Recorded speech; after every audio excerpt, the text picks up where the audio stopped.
올해도 어김없이 결실의 계절이 왔어요. 그죠? 참 이 결실 정말 나무마다 또는 들판마다 또는 우리의 삶을 돌아보게 되면은 야 벌써 결실의 계절이구나 하는 것을 느끼게 됩니다. 그런데 곡식이나 과일만 결실하는 것이 아닙니다. 우리의 인생도 어떤 결실이 있는지 하나님 앞에 돌아봐야 돼요.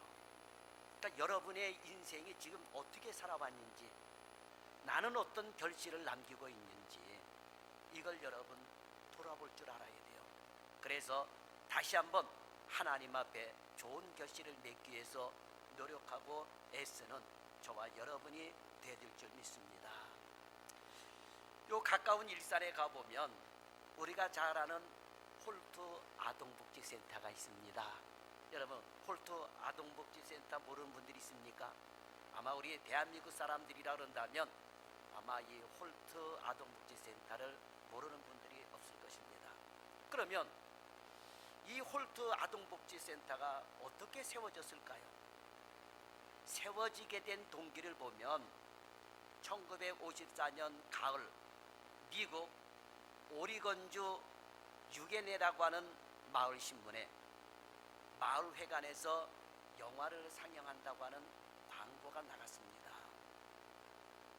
이 광고를 보고 그리 많지 않는 동네 사람들이 모였는데 이 모인 곳에 우리가 잘 아는 그 유명한 홀트 농부 부부가 참석을 합니다. 가난한 농부였어요, 이 홀트 부부가. 그런데 이 홀트 부부가 참석해서 봤던 영화가 뭐냐면 한국 전쟁에 관한 영화였던 것입니다. 한국 전쟁에 관한, 6.25 전쟁에 관한 그런 영화였어요. 전쟁 중에 생긴 고아들의 이야기, 그리고 미국 병사들과 한국 여인들 사이에 태어난 혼혈 고아들에 대한 이야기가 나왔습니다. 미국 사람들이 우리나라 와가지고 전쟁에 참여해 주는 건 좋은데 그만 자기들의 씨를 뿌려놓고 그 아이들을 내버려두고 지들만 미국으로 돌아가는 거예요. 그러니까 혼혈 고아들이 너무나도 많았던 것입니다. 그 영화에 보면 그러한 불쌍한 사람들을 돌볼 수 있는, 고아들을 돌볼 수 있는 손길을 찾는다라고 하는 그런 내용의 영화였습니다. 영화가 끝나고 홀트 농부 부부는 집으로 돌아가면서 부부가 이런 말을 했답니다. 참 불쌍하다. 그런데 우리는 가난한 농부잖아. 우리 집은 가난한 농부 집안인데 우리 같은 농부가 무엇을 할 수 있겠어? 라면서 이야기를 하며 집에 갔답니다. 그리고는 며칠이 지났답니다. 그런데 날이 갈수록 이 홀트 부부에게는 그날의 전쟁 영화 장면이 선명하게 떠오르더랍니다. 고심하던 끝에 이 부부는 이 일을 놓고 하나님 앞에 기도하기 시작을 했습니다. 하나님, 그 전쟁통에 부모를 잃고 또 미군들이 한국 땅에 혼혈아를 이렇게 태어나게 만들었는데 하나님, 이거를 어떻게 했으면 좋겠습니까? 하고 그 문제를 놓고 하나님 앞에 기도하기 시작을 했답니다. 그리고 마침내 그 일에 대한 하나님의 소명을 느끼게 되었습니다. 결국 이들 부부는 자신들의 농장 일부를 팔았습니다. 농장 일부를 일단은 팔았어요. 그때 남편인 해리 홀트와 아내인 버다 홀트에게는 이미 6명의 자녀가 있었습니다. 그러나 그런 6명의 자녀 외에 이 홀트 부부는 한국 전쟁의 고아들을 품기로 결심을 합니다. 그리고 이들은 농장 일부를 판 대금을 가지고 무작정 한국에 들어왔답니다. 무작정 한국에 들어왔어요. 그리고 혼혈 고아 8명을 양자로 삼아 미국으로 데려가서 키웠고 다른 아이들 4명은 미국의 양부모에게 입양을 주선을 해 주었습니다. 이 사실이 마을 신문에 사진으로 실리고 기사로 나가자 각지에서 그들을 돕겠다고 하는 편지가 왔습니다. 그리고 어떤 가정에서는 혼혈고아를 입양하겠다라고 하는 연락도 왔습니다. 이를 계기로 홀트 부부는 1955년 자신들의 이름을 딴 홀트시 양자회를 한국 땅에 설립을 하고 본격적인 입양 사업에 나섰던 것입니다. 마침내 이 농부 부부는 자신들의 농토를 전부 팔아 이 사역에 쏟아붓고 이 일에만 전적으로 매달려 이후 1만 6천여 명의 한국 전쟁고아를 미국 가정과 맺어주었던 것입니다. 이 기관은 1972년에 홀트 아동복지회로 명칭이 변경이 되었고 현재까지도 아동복지를 위해 힘쓰고 있는 기관이다라고 하는 것입니다. 1964년에 세상을 떠난 남편 해리 홀트와 남편의 유업을 이어 홀트 아동복지회를 이끌다가 2000년에 생을 마감한 버다 홀트는 지금 경기도 일산에 자신들의 묘지를 마련하고 붙였다라고 하는 것입니다. 그러니까 한국에 대한 한국 사랑이 굉장히 컸던 분이에요. 자, 이 홀트 부부는 마음에 말씀하시는 하나님의 음성을 들은 겁니다. 그리고 그 말씀을 자신의 것으로 받아 실천을 했던 것입니다. 누구든지 하나님의 말씀을 받아서 실천하면 이렇게 놀라운 일을 할 수가 있는 것입니다. 오늘 본문도 마찬가지예요. 말씀을 받았으면 실천하라고 하는 것입니다. 말씀을 받았으면 실천하라고 하는 거예요. 외국 사람들이 우리 한국에 와서 놀라운 것 가운데 하나가 뭐냐면 새벽기도 하는 거예요. 새벽기도를 얼마나 뜨겁게 하는지 모릅니다. 말씀도 뜨겁게 받고 기도도 뜨겁게 합니다. 또 과거에는 또 금요 철야 기도에 얼마나 뜨겁게 했습니까? 그죠? 9시부터 또는 10시부터 모여가지고 그 다음날 새벽기도 끝날 때까지 올 철야를 했던 그런 시절도 있었습니다. 간증하는 시간도 있었어요. 그런데 외국 사람들이 한국의 교인들을 보고 놀라는 것 중에 하나가 말씀을 뜨겁게 받았으면 실천을 해야 되는데 실천하는 성도들이 없더라라고 하는 것입니다. 그러다 보니까 오늘날 한국교회는 많이 힘들어졌다라고 하는 거예요. 중요한 것은 말씀을 받았으면 실천을 하라고 하는 거예요. 여러분 잊어먹으면 안 돼요. 여러분 실천을 해야 되는 것입니다.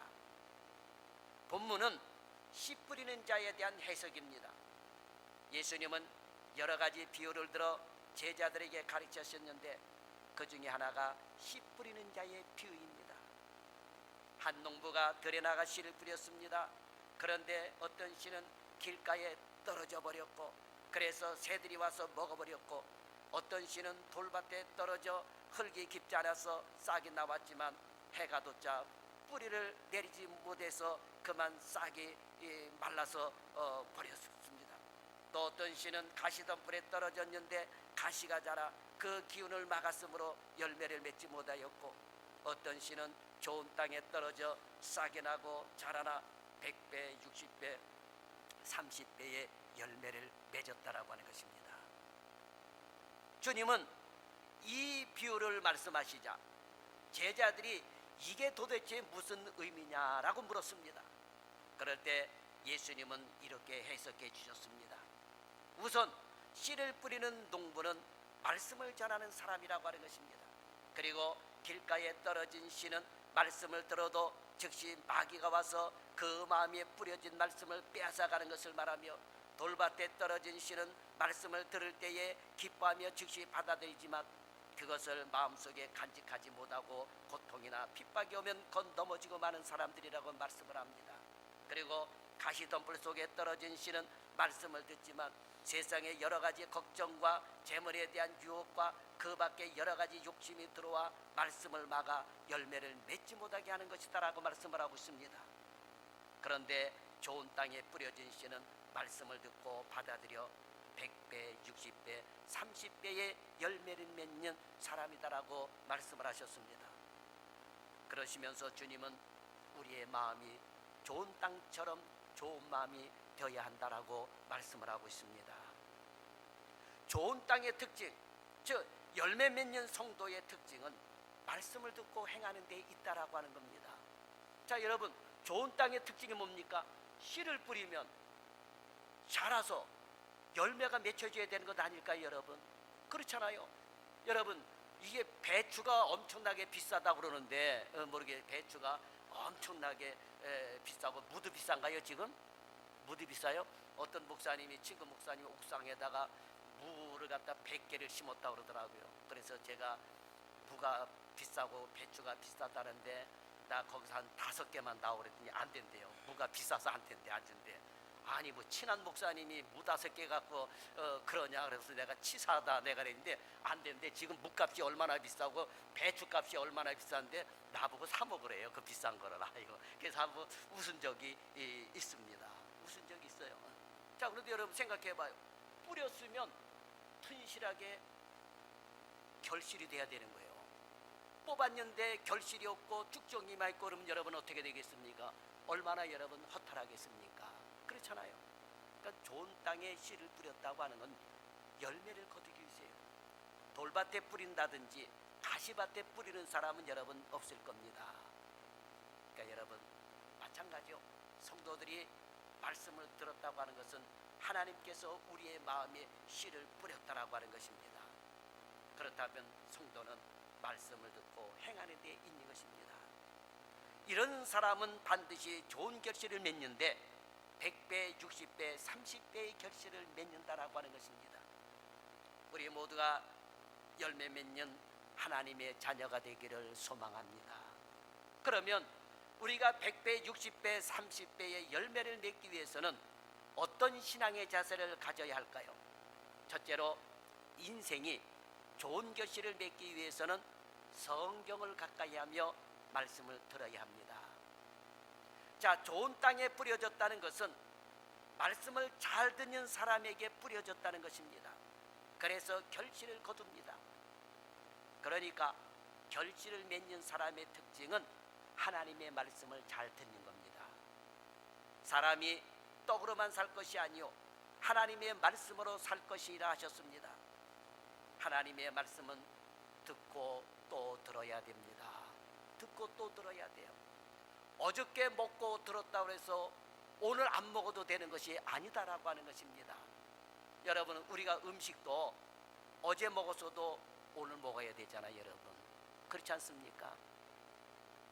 그 전에 어디 갔었을 때에 한 번은 어떤 목사님 아들하고 이렇게 같이 데리고 갔는데 그 어디 가가지고 하루를 잤어요. 그런데 아침에 일어나서 나오는데 이 목사님 아들인데 저를 많이 쳐다보면서 그냥 가는 거예요. 그래서 야 임마 너 왜 인사 안 해? 내가 그랬어요. 쳐다보고 왜 인사 안 해? 그랬더니 이 아이 하는 말이 뭐라냐면 어저께 인사했잖아요 그러는 거예요. 그래서 내가 아니 어저께 인사했으면 오늘 안 해도 되냐? 그러니까 그러면요 어저께 인사했는데 왜 또 해요? 그러는 거예요. 여러분 인사라고 하는 건 그런 게 아니잖아요, 그죠? 어제 인사했으면 오늘도 인사하는 게 예의지. 안 그러면 뭐 일주일 전에 인사했잖아요. 그럼 또 얼마나 우습겠어요, 여러분, 그죠? 그래서 제가 웃으면서 넘어간 그런 일도 있습니다만 말씀도 마찬가지예요. 아이고 뭐 어저께 설교 들었는데 뭐 그저께 설교 들었는데 그저께 성경 읽었는데 근데 그게 아니에요, 여러분. 우리가 말씀은 듣고 보고 또 들어야 되는 거예요. 그래야 믿음의 사람이 된다라고 하는 것입니다. 믿음의 사람이 돼요. 로마서 10장 17절에 보면 믿음은 들음에서 나며 들음은 그리스도의 말씀으로 말미암니다라고 말씀하고 있습니다. 그러니까 말씀은 계속 들어야 된다라고 하는 거예요. 말씀은 계속 들어야 됩니다. 창세기 22장에 보면 하나님이 아브라함에게 이삭을 번제로 드리라고 하십니다. 그러자 아브라함은 이 말씀에 순종합니다. 또 여호수아서 6장에 보면 하나님이 여호수아에게 여리고성을 돌면 여리고성이 무너진다고 하시면서 여리고성을 돌라라고 말씀하셨습니다. 그러자 여호수아는 순종하고 여리고성을 돕니다. 자, 아브라함의 믿음이나 여호수아의 믿음은 한 번 말씀을 듣고 생겨난 것이 아니다라고 하는 거예요. 마가복음 3장에 보면 주님께서 12명의 제자를 부르십니다.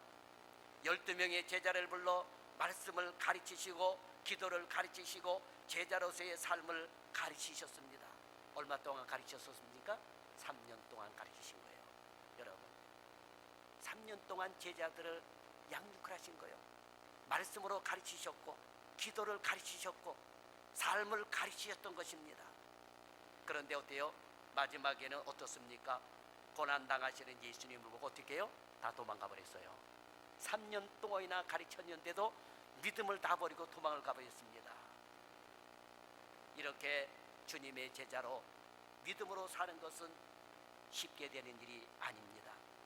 그런데 제자들이나 오늘 우리가 믿음의 사람이 될 수 있었던 것은 부활하시고 승천하신 주님께서 보혜사 성령님을 우리에게 보내주시고 성령께서 우리를 가르치시고 깨닫게 하셔서 그리스도의 제자로 만들어 주셨기 때문에 이렇게 굳게 설 수가 있게 되었다라고 하는 것입니다. 요한복음 14장 26절에 보면 주님은 제자들에게 보혜사 성령께서 오시면 성령께서 너희에게 모든 것을 가르치시고 내가 너희에게 말한 모든 것을 생각나게 하시리라 라고 말씀하셨습니다. 예수님의 말씀대로 성령님은 내가 들은 말씀, 읽은 말씀을 생각나게 하십니다. 그래서 그 말씀이 나에게 힘이 되고 능력이 되게 하셔서 말씀에 순종하게 하시고 복음을 전파하게 하시는 것입니다. 그러니 우리는 말씀을 듣는 일을 게을리하지 말아야 되는 것입니다. 말씀을 듣되 말씀을 읽되 집중해서 들어야 되는 것입니다. 집중해야 되는 거예요. 공부 잘하는 학생과 못하는 학생의 특징이 어디 있습니까? 공부할 때 집중하는 거예요. 책을 볼 때 집중합니다. 그러나 공부 못하는 학생은 집중하지를 못해요. 딴 생각을 합니다. 딴짓해요. 그러니까 집중하지 못하니까 공부를 못할 수밖에 없는 거예요. 그러나 집중하게 되면 여러분 공부를 잘하게 되는 거예요. 뭐든지 여러분 집중해야 되는 거예요. 여러분 운전을 하더라도 집중해야 돼요. 집중하지 않고 운전하면 어떻게 됩니까? 사고 나는 것입니다. 사고 나는 거예요. 그래서 여러분 우리가 말씀을 듣되 집중해서 들어야 됩니다. 문제는 마귀가 우리들이 말씀을 듣는 것을 못하게 방해한다라고 하는 것입니다. 회방을 놓습니다. 말씀이 내게 믿음이 되게 하고 힘이 되고 능력이 되기 때문에 마귀는 회방을 한다라고 하는 거예요. 그렇다면 지금 내가 말씀을 듣는 것을 방해하는 요소들이 무엇입니까? 그런 요소들을 찾아서 정리를 하는 겁니다. 그런 요소를 찾아 정리를 하는 거예요. 자, 여러분 학생이 공부를 하는데 특히 고3 학생들이 공부하는데 공부되는 거 방해하는 거 정리해 줍니까? 안 해줍니까? 정리해 주는 거예요.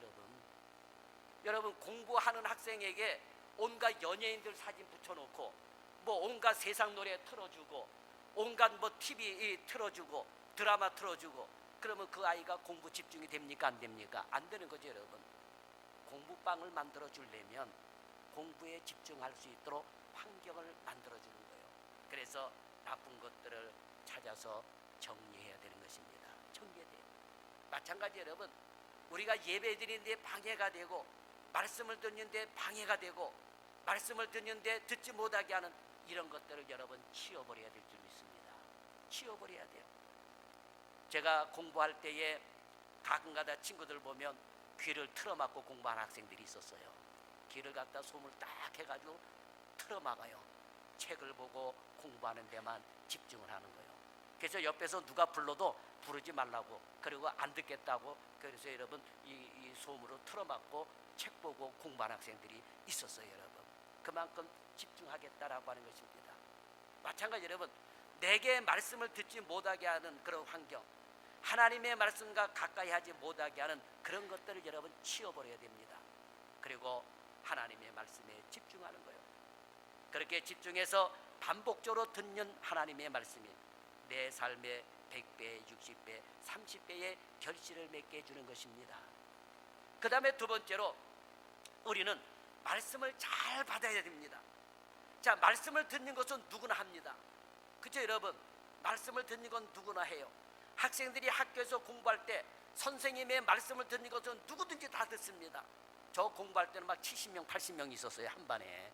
요즘은 뭐 20명, 30명 뭐 이러는데 저희 공부할 때는 막 70명, 80번이 막 넘어가고 막 이랬는데 콩나물 실으라고 할 정도로 그랬는데, 그런데 그 가운데 공부 잘하는 학생들을 보게 되면 선생님 말씀에 집중하는 학생이요. 손장난하고 다른 짓하고 딱지 만들고 뭐 수업 시간에 오징어 사서 먹고 수업 시간에 라면 까서 먹고 별의별 애들이 많아요. 한 80명이 넘다 보니까, 그죠? 그런데 요게 어느 때에 결실이 나타나느냐? 시험을 보면 결실이 나타나요. 시험을 보면 그 가운데 우등생도 있고 낙제생도 있는 거예요. 그죠? 그 가운데 상을 받는 학생도 있고 빠따 맞는 아이도 있는 거예요. 빠따. 그러니까 여러분 신앙생활도 여러분 마찬가지입니다. 말씀을 듣되 잘 들어야 되는 거예요. 잘 받아야 됩니다. 자, 말씀을 듣는 것은 누구나 다 들어요. 예배에 나오면 다 앉아서 듣습니다. 그런데 길가밭의 마음을 가진 사람, 돌밭의 마음을 가진 사람, 가시덤불의 마음을 가진 사람도 말씀을 듣는다라고 하는 것입니다. 문제는 그 말씀을 듣고 어떻게 받아들이냐라고 하는 거예요. 문제는 그 말씀을 듣고 순종하는 마음으로 받아야 되는데 순종하지 않는 마음으로 받는다라고 하는 것입니다. 그냥 듣고는 끝이요. 듣고는 끝입니다. 말씀을 내 것으로 받지 않습니다. 그러다 보니 고난이 오고 어려움이 오면 쉽게 믿음을 버립니다. 정확하게 말하면 그런 사람의 삶 속에는 믿음이 영향력을 발휘하지 못한다라고 하는 거예요.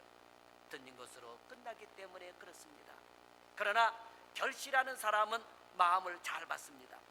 계속해서 듣는 것으로 그치지 않고 읽기도 합니다. 사람은 누구를 막론하고 참 잘 잊어버리는 존재예요. 쉽게 잃어버립니다. 공부 잘하는 학생과 못하는 학생을 비교를 해보게 되면 공부 잘하는 학생은 예습도 잘하고 복습도 잘해요. 그러니까 한 거를 안 잊어먹습니다. 그렇죠 여러분? 왜 대답이 없어요? 복습 예습 안 해봤구나. 그 나이 때, 그죠? 복습 예습 잘하는 학생이 그걸 기억에 남아가지고 우등생이 된다니까는요. 그런데 복습도 안 하지, 예습도 안 하지, 수업 시간에 장난치지, 딴 생각하지. 그러니 여러분 생각해봐요. 예? 제대로 공부를 잘할 수가 있겠습니까?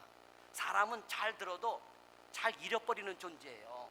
그래서 여러분 우리가 말씀을 계속 듣고 마음으로 그 말씀을 제대로 받아들이지 않으면 너무나도 쉽게 잊어버린다라고 하는 거예요.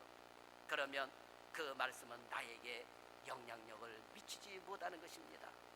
그래서 말씀을 듣고 순종하는 마음으로 받아 마음에 새겨야 되는 것입니다. 자, 요한계시록 2장과 3장에 보면 7교회가 등장을 합니다. 요 7교회가 지금도 남아있는 교회가 있고 거의 다 지금은 그 흔적만 남아있는 그런 교회가 있는데 오늘날 터키 지방입니다. 터키가 소아시아 쪽이에요. 터키. 그런데 거기에 보면 7교회가 등장하는데 주님은 이 7교회의 장점과 단점, 칭찬과 책망을 하시면서 반복적으로 하신 말씀이 있습니다. 반복적으로 하신 말씀이 뭐냐면 바로 귀 있는 자는 성령이 교회들에게 하시는 말씀을 들을지어다 라고 말씀하고 있어요. 모든 교회가 됐든지 성령께서 교회들에게 하시는 말씀을 들을지어다 라고 말씀을 했습니다. 그러면 왜 주님이 이 말씀을 하시는 걸까요? 주님이 하신 말씀을 잊지 말라라고 하는 것입니다. 잊어먹어서는 안 된다라고 하는 것, 기억하라고 하는 것입니다. 자, 여러분이 어떤 목적지를 향해서 갈 때 길을 잃어버리면 어떻게 되겠어요? 못 가요, 여러분. 못 갑니다. 우리 장모님이 지금 치매가 오셔가지고 고생을 많이 하셔요. 지금 그 총명했던 분이 정말 기억력도 좋고 총명했던 분인데 이 그 치매가 오게 되니까 많이 힘들어하셔요. 중요한 건 뭐냐? 집을 나가면 길을 못 찾는 거예요. 내 집이 어디 있지? 방향 감각이 없는 거예요. 그러니까 자꾸 못 나가게 하는 거죠. 누가 나가려고 그러면 안내자가 있어야 되는 거예요. 여러분 마찬가지예요. 하나님의 말씀을 들었는데 그 말씀을 새겨 듣지 않게 되면 방향을 잃어버리는 거예요. 어디로 갈지를 모르는 거예요. 그럼 어떻게 되겠습니까? 헤매게 되는 것이죠, 여러분. 헤매게 되는 거예요. 그러니까 하나님의 말씀을 듣고 잊지 말라고 하는 거예요. 방향 감각을 잊지 말라고 하는 거예요. 자, 저와 여러분의 방향 감각은 어디로 가야 됩니까? 천국을 향해서 가야 되는데 말씀을 듣고 잊어먹게 되면 어디로 가야 천국을 가지? 잊어먹게 되는 거예요, 여러분. 잊어먹게 되는 겁니다. 인간은 죽으면 끝나는 것이 아닙니다. 그래서 우리 주님은 주님이 하신 말씀을 잊지 말라라고 하는 거예요. 기억하라라고 하는 거예요. 심지어 에스겔서 2장 3장에 가보게 되면 하나님은 에스겔에게 말씀을 받아 먹으라고 말씀하십니다. 그러면 왜 에스겔에게 하나님은 말씀을 받아 먹으라고 하시는 걸까요? 말씀을 받아 내 것으로 만들어라 라고 하는 거예요. 말씀을 받아 내 것으로 만들어라 라고 하는 거예요. 자, 우리가 영어 공부를 하던 일어 공부를 하던 우리가 왜 영어가 안 됩니까? 잊어먹으니까 안 되는 거예요. 잊어먹으니까 안 되는 거라니까. 영어 공부를 해도 잊어먹으니까 안 되는 거예요. 그런데 잊어먹지 않고 영어 단어를 달달달달 외운 사람은 영어 잘하더라고요. 제 아는 목사님들 가운데도 영어 잘하는 목사님들이 있어요. 그건 뭐냐? 단어를 잊어먹지 않고 기억하니까 영어 대화가 되는 거예요. 그죠? 안 잊어먹어야 되는 거예요.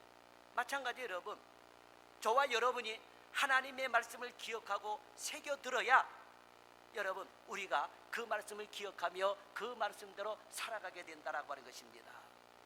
그러니까 하나님을 받아 먹어야 돼요. 그리고 그 말씀을 전하라고 하는 것입니다. 전해야 되는 거예요.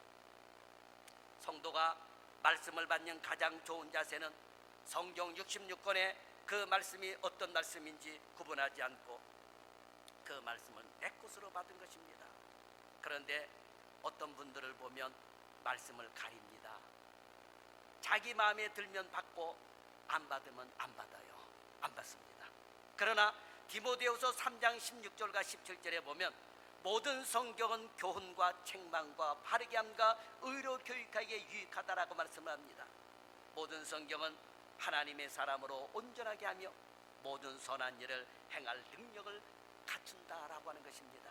그러니 내 마음에 맞으면 받고 안 맞으면 안 받고 이건 누구에게 주는 말씀이라고 생각한다면 그 사람은 하나님의 말씀을 근본적으로 믿는 것이 아니다라고 하는 것입니다.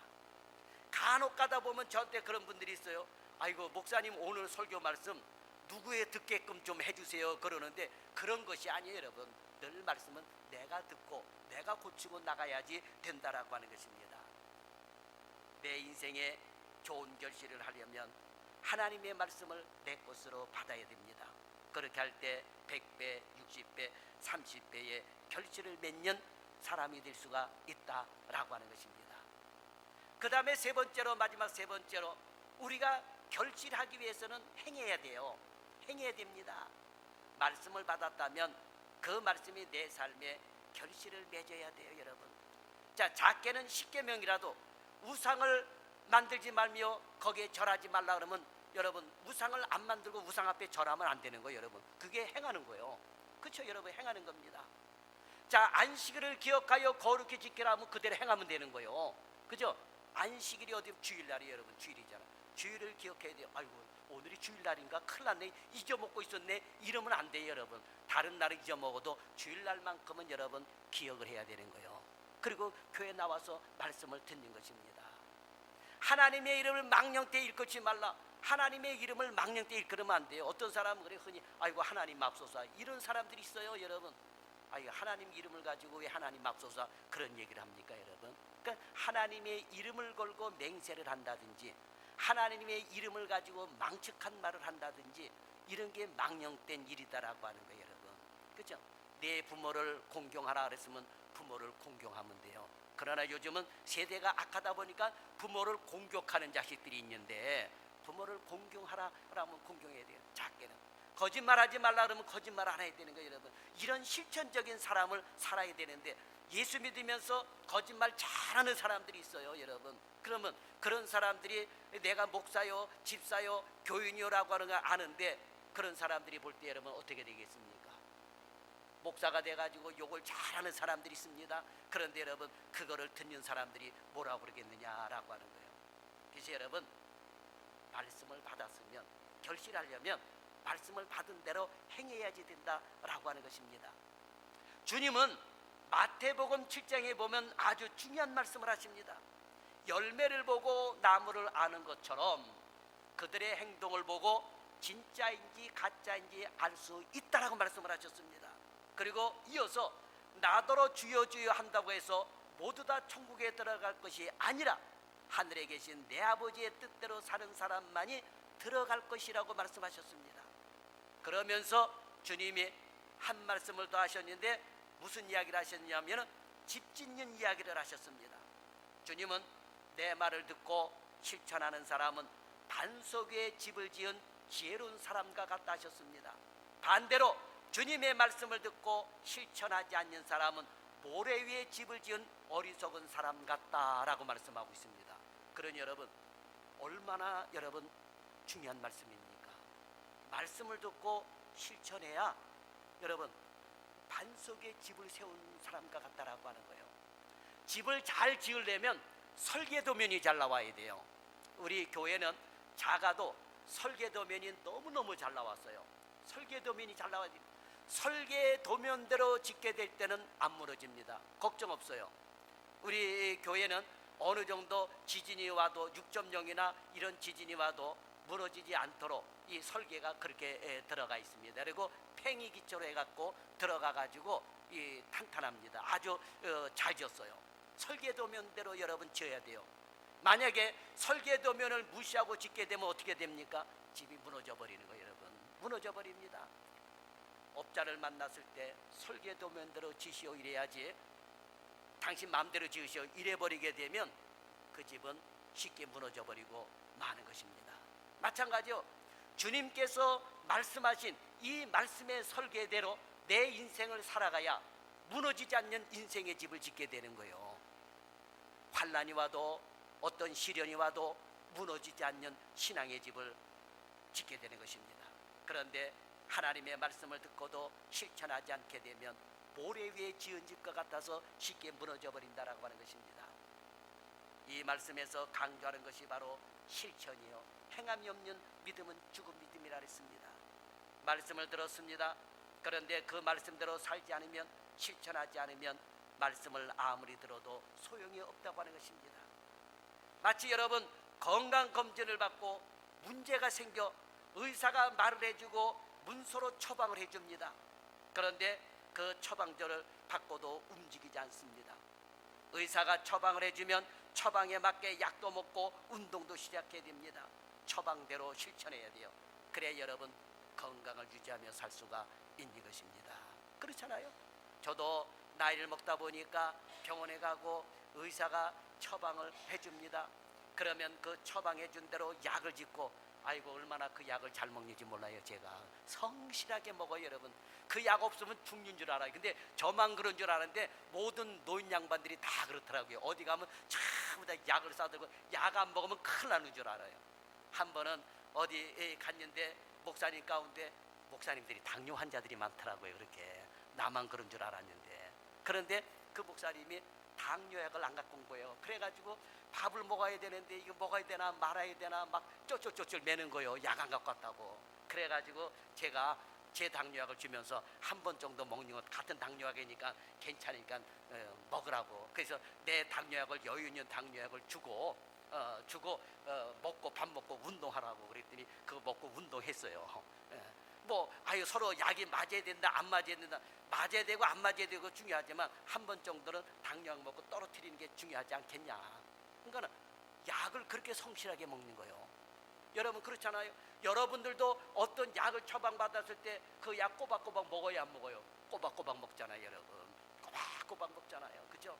의사 선생님의 말씀이 곧 하나님의 말씀은 아니더라도 그 말씀대로 살아야 내가 산다 생각하니까 저도 의사 선생님 말씀 듣고 당약 먹고 밥 먹고 1시간 이내로 운동 나가서 보통 1시간 정도 운동을 해요. 그러다 보니까 얼굴 좋아졌다는 소리 많이 들어요 지금도. 그러니까 여러분 마찬가지예요. 여러분 하나님의 말씀도 마찬가지입니다.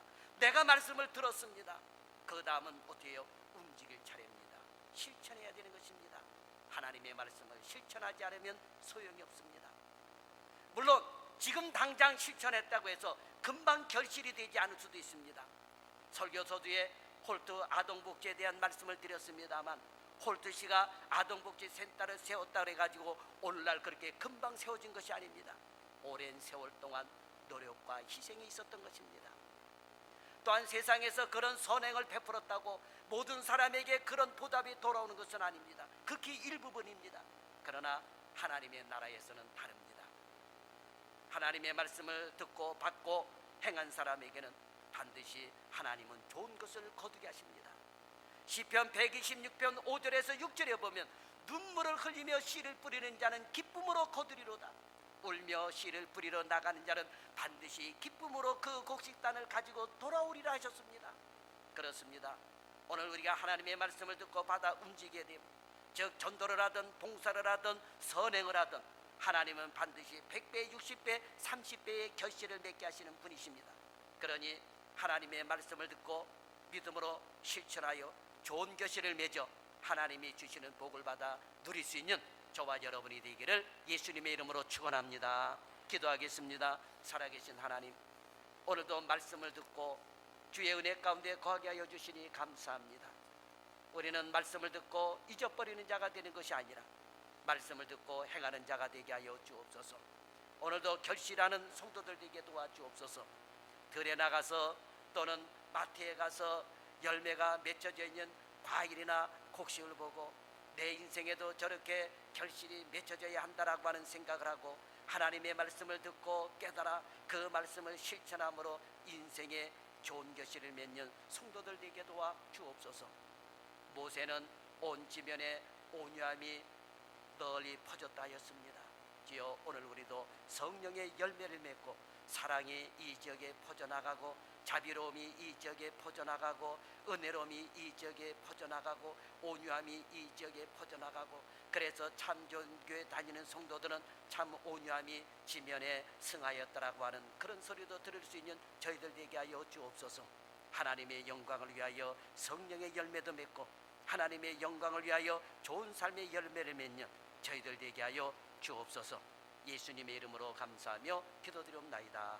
아멘.